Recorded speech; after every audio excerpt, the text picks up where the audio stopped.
Засыпок нету.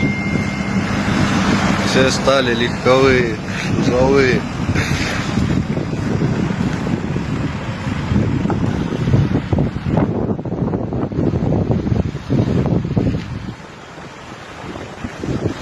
ТУшники не работают.